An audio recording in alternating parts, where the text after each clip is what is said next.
طباعنا يا صديقي وتصرفاتنا في الحياة بتبقى عبارة عن مجموعة من العادات. لو العادات دي يا صديقي عادات كويسة بتعيش حياة أفضل، أما العادات دي لو مش أحسن حاجة فبالتالي بنعيش حياة مش أحسن حاجة. صباح الفل. فعشان تبدأ تحسن من جودة حياتك يا صديقي وعشان تقدر تعيش حياة أفضل لازم يكون عندك عادات كويسة. فمن ضمن العادات الكويسة اللي أنا دخلتها حياتي وفعلا فرقت معايا وخلت حياتي أفضل 8 عادات أنا شايف إن هم كانوا من أفضل 8 عادات أنا عملتهم. والحلو فيهم يا صديقي إنهم عادات سهلة جدا وممكن أي حد يعملهم ومش صعبين خالص، يعني بخطوات بسيطة جدا هتقدر تحسن من جودة حياتك وتحس إن أنت شخص تاني خالص. فلو عايز تعرف يا صديقي إيه هم ال8 عادات دول يبقى دلوقتي تنزل تصلي على النبي وتتابع الحلقة دي للنهاية. أنا طارق صادق وأنت منورني.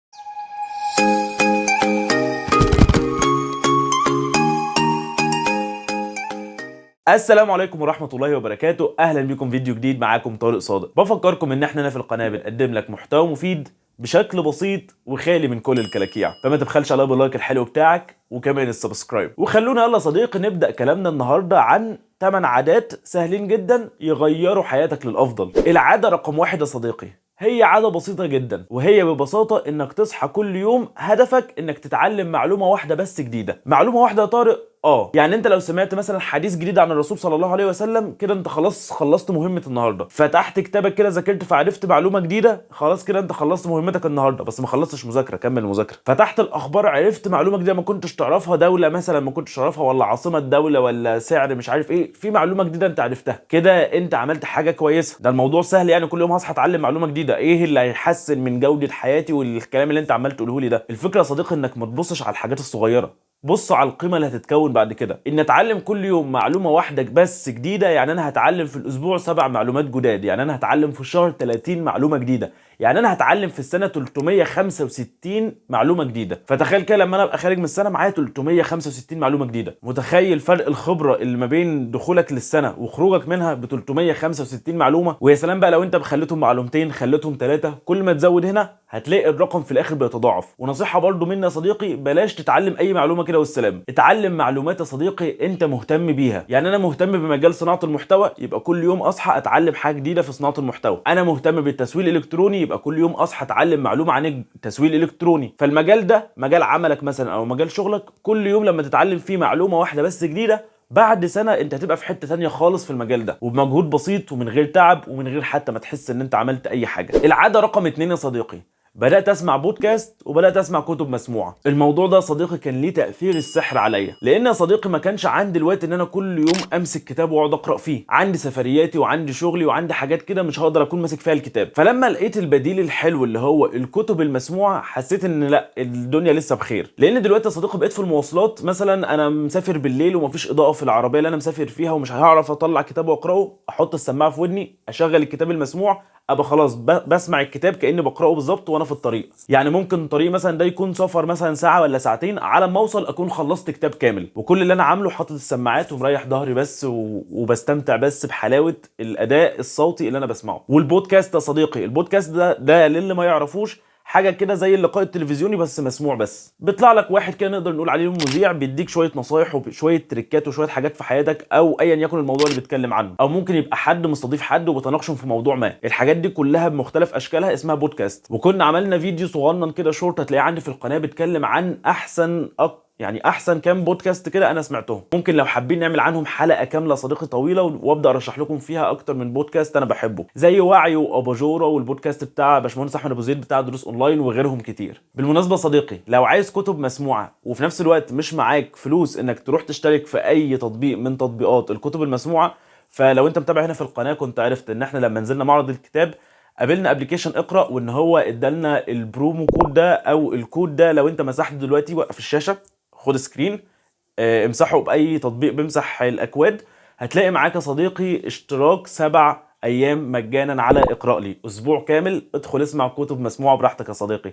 ولو عجبك الموضوع يبقى اكتب لي في التعليقات وهجيب لكم اكواد تانية وهجيب لكم عروض تانية وتخفيضات تانية، عناية الاثنين ليكوا يا صديقي. المهم انت كمان ما تنساش يعني تنزل تعمل لايك وتعمل سبسكرايب، اهم حاجه. العاده رقم 3 يا صديقي، ودي عاده دخلتها في حياتي مؤخرا، وهي فلتره الناس من حياتي. يعني ايه طارق افلتر الناس من حياتي؟ في كتاب حلو كده يا صديقي بدات اقراه اليومين دول، اسمه الخروج عن النص من جديد. تقدر تقول كده ان هو نسخه تانية من كتاب الخروج عن النص، والاثنين لنفس المؤلف دكتور محمد طه. في الكتاب الحلو ده صديقي كان بيكلمنا عن ان انت حياتك النفسيه او نفسيتك دي عامله زي بيت. في بيت يا صديقي بيبقى صاحبه مش مأمن عليه، مش عامل له سور، مش عامل له بيبان، مش عامل له جهاز انذار، فمستباح كده اي حد يدخل ويخرج ويكسر في البيت ويتعب فيه. يعني في ناس فعلا بتسمح ان حياتها دي يدخلها اي حد، ونفسيتها يدخل فيها اي حد يستنزفها ويستغلها وبعد كده يرميها. وفي ناس برضه يا صديقي بتحط اسوار على البيت بتاعها وبتقفل كويس وبتخلي بالها مين اللي داخل البيت ومين اللي خارج من البيت. وبيكمل الدكتور محمد طه تشبيهه الجميل ويقول لك ده انت كمان اللي بتدخله البيت المفروض يبقى انت ليك فيه تحكم. مين يقدر يدخل المطبخ ومين لا، مين يقدر يدخل ينام جوه على السراير ومين لا، مين اللي اخره يقعد في الصاله ومين اخره ان هو يدخل مثلا اوضه السفره يتغدى. هو هنا بيتكلم يا صديقي ان انت في حياتك الشخصيه مش لازم كده حياتك تبقى مستباحه. في شخص ممكن اقربه مني قوي واعرفه اسراري، وفي شخص لا هو حبيبي وصاحبي بس ليه حدود، وفي شخص اسيبه بره على الباب هو يا دوب بس علاقتنا ببعض ان احنا بنروح نلعب كوره ولا حاجه. وكمل دكتور محمد طه حلاوه كلامه وقال لك وفي ناس بتبقى المفروض ان هي تبقى جوه البيت ده بس انت راميها بره، وفي ناس قاعده تراقب البيت ده من بعيد. الناس دي لو تستاهل فكر فيهم تاني، يمكن مكانهم الحقيقي كان جوه الصاله. من الاخر يا صديقي باسلوب ابسط من كده هو كان بيتكلم ان انت نفسيتك دي مهمه، فلازم تفلتر الناس اللي حواليك. مش اي حد كده يبقى في اي مكان، يعني مش اي حد يبقى صاحبك وحبيبك واخوك وبتحكي له كل اسرارك وبعد كده تزعل ان الصحاب كلها غداره. من البدايه كده صديقي كل فتره اقعد مع نفسك. انا في حياتي احمد ومحمود ومحمد وعلي وخالد وكل الناس دي، مين فيهم كان يستاهل الحب اللي اديته له والاهتمام اللي اديته له، ومين فيهم اديته حب واهتمام وصداقه وما قدرهاش. وابدا يا صديقي رتب وجودهم في حياتك من تاني. العاده رقم 4 صديقي هي عاده بسميها التقدير اليومي. يعني انا في نهايه كل يوم باجي كده اقعد مع نفسي، انت عملت ايه النهارده يا طارق؟ والله انا طورت من نفسي، قرات كتاب جديد، سافرت سفريه كويسه، عملت حاجات كويسه. فخلاص ده انت النهارده يا طارق عملت حاجات كويسه، فاحنا هنكافئك ان شاء الله. يبقى انت دلوقتي الرحله اللي انت كنت عايز تروحها دي هتطلعها يا طارق عشان انت تستاهل وعملت حاجات كويسه. يا صديقي كافئ نفسك. يعني انت هتستنى الناس تكافئك وانت ما تكافئش نفسك؟ حتى لو المكافاه دي هتبقى بحته شوكولاته صغيره حاطها جنبك في المكتب، لو انت يومك كويس كلها. وبرده بتقيم نفسك تقول لا يا طارق بس انت عملت النهارده حاجات وحشه، ما كانش يصح تعمل كذا وما كانش يصح تعمل كذا. فلا، الشوكولاته يا طارق اللي احنا كنا عاينينها عشان نكافئ نفسنا بيها النهارده احنا ما نستحقهاش، فمش هناكلها النهارده. التقدير اليومي يا صديقي وانك تثيب نفسك وتعاقب نفسك ده شيء كويس، بس خلي بالك يا صديقي من تعاقب نفسك دي ما تبقاش قاسي على نفسك. في ناس بتجلد ذاتها، ده مش صح. وخلي بالك برضو من الثواب، في ناس بتدلع نفسها، ايه ده انت قرأت صفحة واحدة بس يلا نطلع على شرم الشيخ يا راجل نحتفل، ده انت الله اكبر عليك. لا، ما هو برضو يعني ايه، خير الامور الوسط يا صديقي. تابع يومك وقدر نفسك بس بالعقل، شوف انت ماشي كويس ولا ماشي وحش. ده هيساعدك يا صديقي ان انت كل يوم مش عايش كده والسلام، لا ده انت كل يوم عارف انت كان يومك ده كويس وانتجت فيه ولا اليوم راح منك وبوظت حاجات. العاده رقم 5 صديقي هي عاده انك تفرح غيرك. احساس يا صديقي ان انت ماشي كده فقابلت انسان قدرت تعمل على وشه ابتسامه وتفرحه، ده بيديك شعور حلو جدا يا صديقي. ده غير طبعا ان انت بتاخد ثواب وبتاخد اجر وربنا بيبارك لك في حياتك. وصدقني يا صديقي ان انت تسعد الناس اللي حواليك في ايام زي اللي احنا فيها دي حتى لو بكلمه طيبه، الموضوع مش قليل خالص، لا ده الموضوع كبير جدا. شفت صديقه ليا كانت في معرض الكتاب ونزلت بوست بتتكلم ان سواق الاتوبيس اللي كانوا رايحين معاه كان الشباب اللي معاها بيعاملوه بشكل وحش قوي، وكان متعصب معاهم وعمالين طول الرحله عمالين يزعقوا في وش بعض ومخنوقين ومش مستحملين بعض والرحله كانت وحشه. فزميلتي دي قررت وهي نازله من الاتوبيس تقول له كلمه بسيطه، تقول له انا عارفه ان ضغوطات الحياه عليك صعبه، ربنا يكون في عونك. بتحكي صديقتنا دي ان الكلمه دي كان ليها مفعول السحر على السواق، وان هو بعد ما كان متعصب ومكشر وعامل وشه كده، اول ما سمع ان في حد بيقول له كلمه طيبه في وسط اليوم المشحون ده،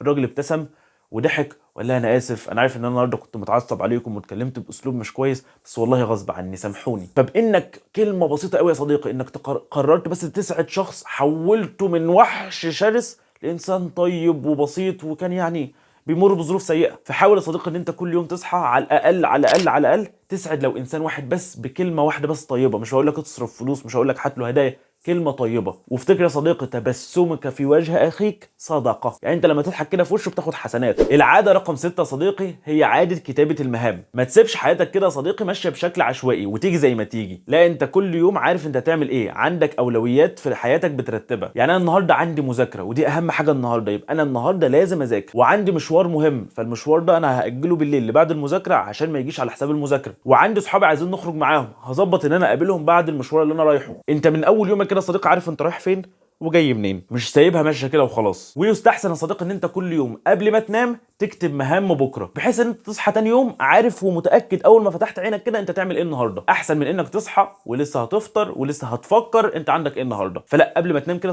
يا صديقي اكتب مهامك اليوميه. الموضوع ده بيساعدك انك تزود من انتاجيتك، وان انت ما تبقاش عايش حياتك كده تايه ورايح كده وجاي وانت مش عارف هتعمل ايه النهارده، وفجاه يا نهار ابيض نسيت اعمل كذا، يا نهار ابيض نسيت اعمل كذا. طب وليه؟ اكتب مهامك. صحيح يا صديقي، لو لسه مكمل الحلقه لغايه دلوقتي انزل اكتب لي تحت في التعليقات 66 عشان اعرف مين صاحبنا اللي كمل الحلقه لغايه دلوقتي وما كانش بيجري الفيديو كده ويتنطط ما بين الحاجات، يعني اشوف صاحبنا اللي مكمل خطوه بخطوه. فلو لسه مكمل انزل اكتب لي 66 كلمه سر كده بيني وبينك عشان نبقى عارفين مين صحابنا الجدعان. طبعا ما تنساش تعمل لايك، يعني بفكرك لايك وسبسكرايب يا صديقي. العاده رقم 7 يا صديقي ان انت تبدا تفرغ افكارك دي على ورق. وجود الافكار جوه هنا مش معناها خالص ان هي هيتم انجازها ولا عملها ولا اي حاجه، لان طول ما انت حابسها هنا صديقي انت ما بداتش تنفيذ. التنفيذ الحقيقي بيبدا يوم ما تبدا تكتبها على ورق، عشان هتبقى قدام عينك دايما. ولما تكتبها على ورق هتبدا تشوف بقى وتطلع خطوط وتعمل دواير وتبدا تفكر فيها. ده الحاجه اللي انا عايز اعملها دي محتاج ان انا يبقى عندي كذا وعندي كذا واعمل كذا واروح كذا وبعد كده ارتب لكذا. فانت هتلاقي نفسك لما تكتبها على ورق وتبدا تخطط لها تقدر تنجزها. لكن انا في دماغي هنا انا نفسي اوصل 250 الف متابع بس كده، هي الفكره هنا. طب ما تنفذ يا ابني، ان شاء الله هروح بقى اعمل فيديوهات ومش عارف ايه. طب هي مش بتمشي كده. الاحسن ان انا اجيب ورقه عايز اوصل لحلم 250 الف متابع. الحلم ده محتاج ايه؟ محتاج ان انزل فيديوهات مثلا اسبوعيه او يوميه. محتاج ان انا اكتر من الفيديوهات دي عشان الجمهور بيحبها. محتاج ابدا اشوف الجمهور بتاعي عايز ايه. ببدا افكر يا صديقي على ورق، مش بسيب الافكار هنا، لان طول ما هي هنا يا صديقي انت فاكر ان انت عملت كل حاجه وان كل حاجه متاحه، بس لما تيجي تنقلها على ورق هتلاقي ان انت ناقصك كتير يا صديقي وما كنتش مكتشف ده من البدايه. فحاول دايما يا صديقي تنقل افكارك دي على ورق عشان تبدا تنجز فيها وعشان تقسمها لخطوات، وكل ما تخلص خطوه تعمل صح. الموضوع ده هيساعدك ان انت تنجز يا صديقي احسن بكتير من ان هي محبوسه جوه دماغك ولسه ما طلعتهاش حتى في ورقه وتبدا تنفذ فيها. العاده رقم 8 يا صديقي واخر عاده معانا، وهي عاده مهمه وعشان كده سبتها في الاخر، هي عاده بدات اعملها مؤخرا اسمها اداره التوتر. يعني بيجي عليك اوقات يا صديقي وتحس خلاص انت اتضغطت، انت متوتر ومش قادر تنجز اي حاجه، مضغوط وافكارك كتير ومشحون ومش عارف تعمل اي حاجه ودماغك هتفرتكك يا صديقي من كتر التفكير. ساعتها يا صديقي محتاج تعمل حاجه اسمها اداره التوتر. يعني انا دلوقتي متوتر ومضغوط، اكمل هعك الدنيا. يبقى الصح ان انا اعمل ايه؟ اوقف كل حاجه واخد خطوه لورا، اخد نفس عميق وافصل بحاجه تريحني وتطمني. ممكن اسمع قران كريم، ممكن اروح اصلي ركعتين لربنا، ممكن اقعد اتامل في خلق الله واقعد اسبح ربنا على يعني مخلوقاته وازاي ربنا سبحانه وتعالى ابدع في خلقه، ممكن اقرا كتاب يفصلني. شوف انت يا صديقي كل شخص ممكن يفصل عن الدنيا دي ازاي ويخفف عن ضغوطه ازاي، وروح اعمل كده بريك كده 10 دقائق ربع ساعه وبعد كده ارجع كمل. هترجع صديقي بطاقه جديده، عامل بالظبط زي الموبايل اللي كان خلاص هيفصل شحن وحطيناه بسرعه على الشاحن. فانت دايما يا صديقي من حين لاخر محتاج تتشحن ومحتاج طاقتك تتجدد. ما تكملش في حاجه ضغطاك وانت مضغوط وعلى اخرك، هتعك الدنيا. فدايما يا صديقي حاول تدير توترك. وبس كده يا صديقي تكون حلقه النهارده تمت بحمد الله. اتمنى انت كمان تكون نزلت فرحتني باللايك الحلو بتاعك والسبسكرايب جميل زيك. ولو عندك اي تعليق لطيف من التعليقات اللي بحب اقراها لكم دايما ما تبخلش عليا واكتبها لي في التعليقات. ولو عندك اي سؤال او استفسار او حلقه عايزنا نعملها اكتب لي برده في التعليقات. اما بقى لو انت صاحبنا الشجاع البطل اللي كمل الحلقه للنهايه انزل اكتب لي تمت بحمد الله عشان اعرف مين صحابنا اللي كملوا الحلقه دي للنهايه. اتمنى يا صديقي تكون الحلقه لطيفه وخفيفه وتكونوا اتبسطتم. كان معاكم طارق صادق والسلام عليكم ورحمه الله وبركاته.